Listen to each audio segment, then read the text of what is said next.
but first, Muhammad Muslim Uddin, present us from Bangladesh. The need of ocean literacy for achieving the goals of the Decade of Ocean Science for Sustainable Development, 2021 to 2030.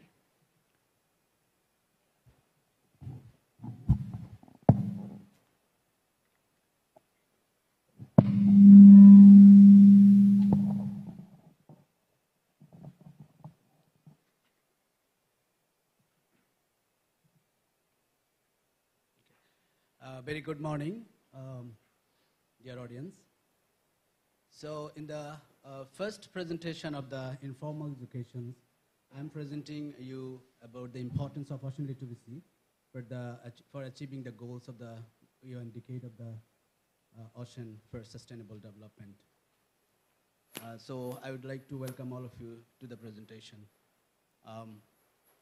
Along with my teaching and research in oceanography, I'm actually leading a campaign in Bangladesh to develop an ocean literate society, because most of the people, they don't know why the ocean is important, what responsibility should we perform to make this ocean healthy, and to make the ocean healthier is actually to making the humanity healthier or for the sustainable development of our future generation.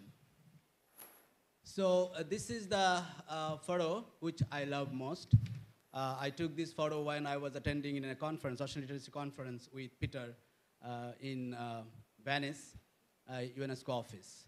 And it actually gives a strict message that the planet where we live is the only planet where we have the ocean, and that's why this ocean is habitable.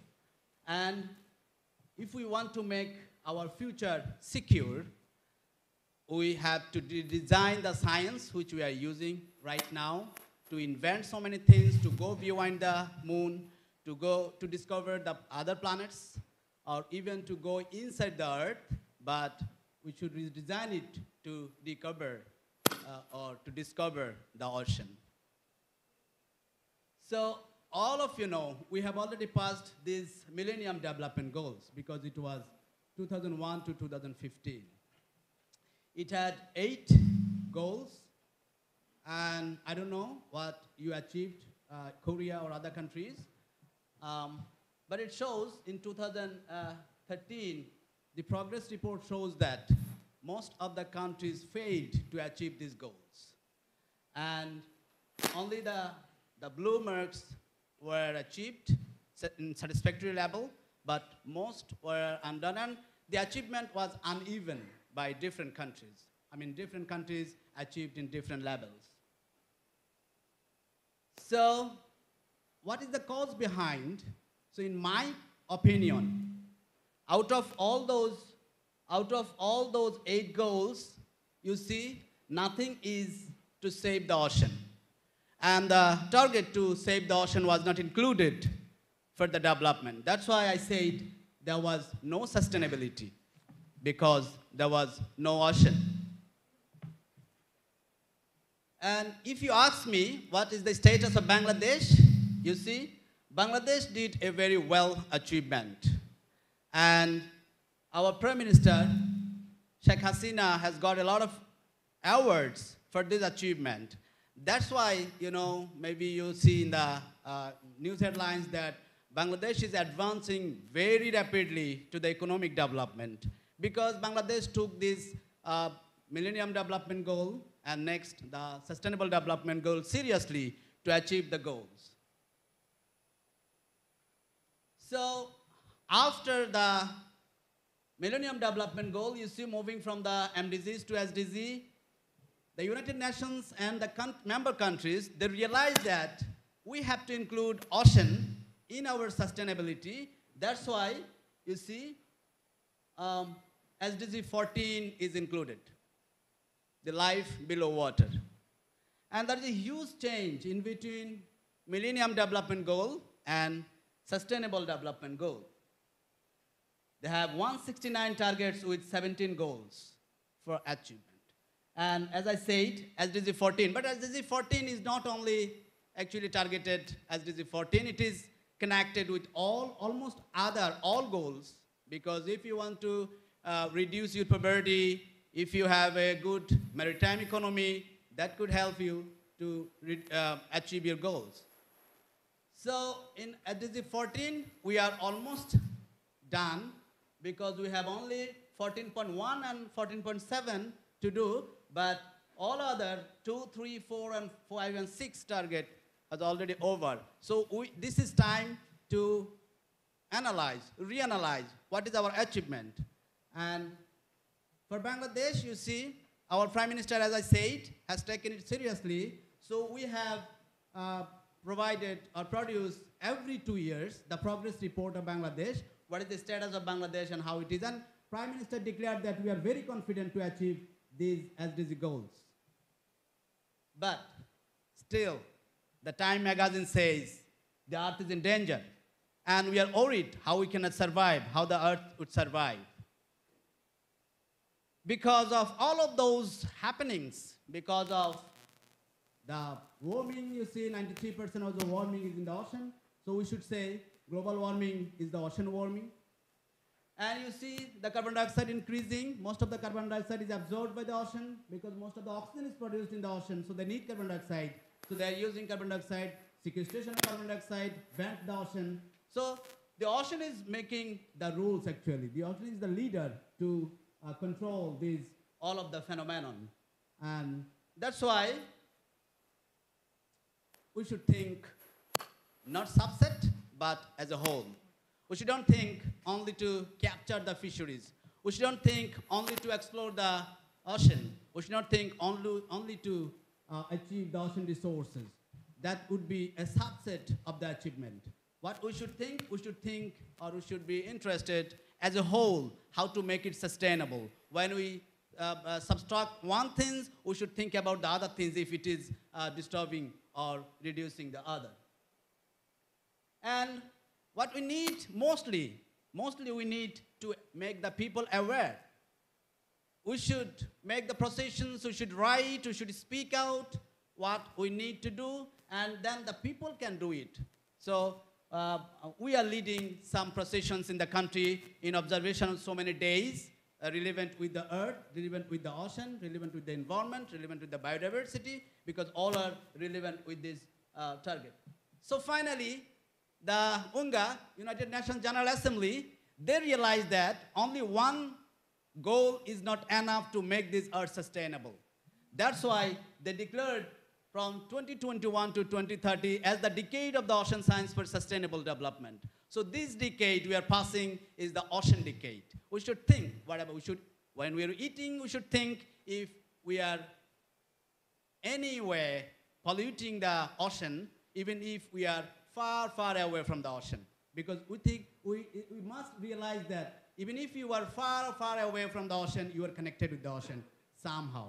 Okay? So our life and livelihood is completely depend on the ocean. So they declared this ocean science decade, and we have already passed 1.5 years. We are on the way up. We should realize how much we did. And the vision of the decade is to develop the scientific knowledge. As I said, that we should redesign the science to build the infrastructure, foster partnership for a sustainable and healthy ocean, because we all are partner of the one ocean. So we must have a partnership. And the science we need for the ocean we want. So in 10 years, we have lots of challenges. So we should prioritize at least 10 challenges to solve, but we have only one ocean. Because the ocean holds the key to an equitable and sustainable planet. We should realize this. So those are the 10 challenges what we have to face, and those are the societal targeted outcomes. What's that? Especially, we need a clean ocean.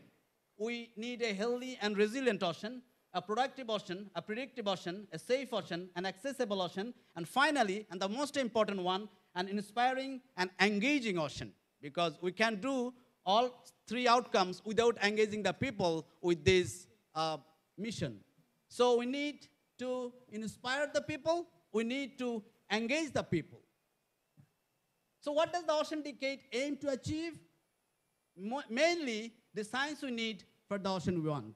Mainly, we have lots of target to achieve, but mainly. So to catalyze transformative ocean science solutions, for sustainable development, we need to connect our people to the ocean. So, I know most of you know this old lady whom I respect most because she's the blue lady of the earth.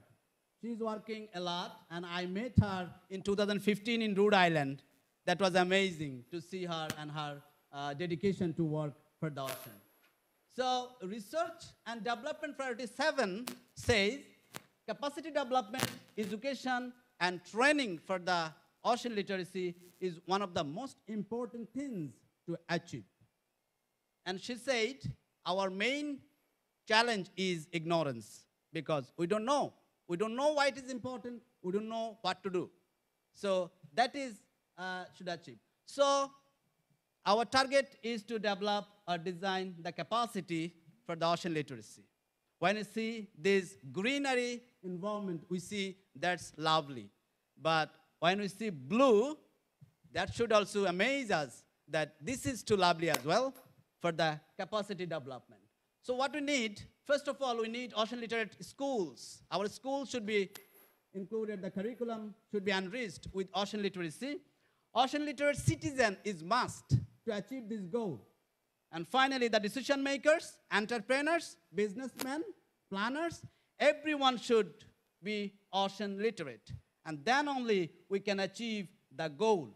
The research, tourism, evaluation, everything should be ocean concentrated, ocean sustainability concentrated. And then only we can achieve our goal. We should be skilled, technical, to go through the ocean, to get to be connected with the ocean. And you see, Jacques Cousteau's grandson, Jacques Fabian, he is developing inner space stations under the ocean so that we can connect, we can communicate, we can practice. The ocean is our classroom. Even we are in the classroom, we can see the ocean. So this is a space center under the ocean. If we can redesign this science, then only we will have our goal achievement. This is a reality. I don't know what is happening in most of the coal countries like Sweden, Norway, or in Korea, but for Bangladesh, the people are increasing. The people increasing means population, demand for food, space, energy, medicine, warming, and sustainability, uncertainty. Everything is warming. Everything is increasing. Everything is increasing means we have nothing to achieve in the land. So the whole land is covered by the people. And this is true for Bangladesh because this is one of the densest country, you know. So what we have only the ocean to capture, to take care, to achieve the resources. And Bangladesh has got a huge maritime area from Myanmar, neighboring Myanmar and India by the UN justice. So we have 118 and 883 square kilometer of our marine area. That is the potentiality. This is the potential field. Like we have ports, we have gas fields, we have fisheries, we have tourism. So our sun of blue economy is rising if we can make it materialize. But we have challenges in Bangladesh. The pollutions, coral destructions, illegal fishing, overfishing, acidifications is continuously happening. Those are the challenges we have to face. We have other challenges like natural calamities. So you see, most of the dangerous cyclones hit Bangladesh. Most of the time you'll see India and Bangladesh, Odisha, Bangladesh, and southeastern part of Bangladesh. Geomorphologically, it is one of the most dynamic area because the geomorphology is changing overnight. I worked for my PhD in an island where we got 105 square meter land every year changes. So it is huge. The sea level rise is another threat. So we have lots of threats to face. So what do we need? We need ocean literacy. We need ocean education and research, expert, technology, budget, planning, and then implementation. we have some of the countries, some of the universities has included oceanography now in their curriculum. We have developed some department of oceanography in several universities. Almost 8 universities has department of oceanography. We have Maritime University now, started 3 years back. And we have also the Ocean Research Institute, developed in Cox's Bazar. We have some organizations like BIMRAD, Blue Green Foundation Bangladesh, which I am leading from 2015, is working. We have a Ministry of Foreign Affairs where we have a Blue Economy cell. They are working together. But those are not enough because we need specialist manpower as well as we need the people scientifically ocean literate citizens. So ocean literacy is important. That's why some of the organizations, including my organization, Blue Green Foundation, we are working with the citizen club, the old club, the school club, the science club. We are working together with Navy as well. And we have formed a marine journalist network in Bangladesh who are helping me a lot. And every day, they are focusing on the ocean issues. And we are organizing some arts competition, drawing competition for the ocean ecosystem, ocean animals, ocean creatures. And we are making processions to protect the rivers from the pollutions, from the aggressions, from the grieving by the people. And those are the different talks in the television to make the people aware about the importance of the oceans and their responsibility. The tourism ministry, this is the planning minister.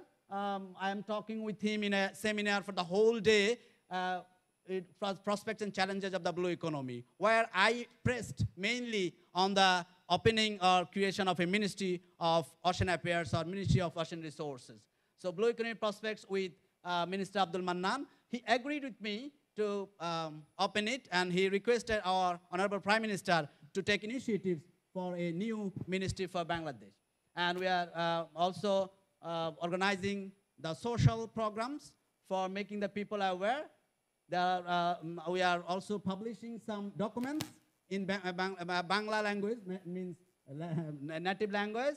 And we are also collaborating with the international organizations and international people, like I am here as a part of my participation as an international organization. So AMEA is a dream organization which we built in 2015. And we are very much thankful to our leader. 2 leaders are here, Professor Dr. Peter Todenham and Geraldine. They are actually leading our organization to make it a successful one, to make it happening in Asia, because Asia is one of the most multinational, multicultural, so it is not easy actually to develop it or to make it successful here. So this is how we are progressing in Bangladesh with the newspaper in Bangla language.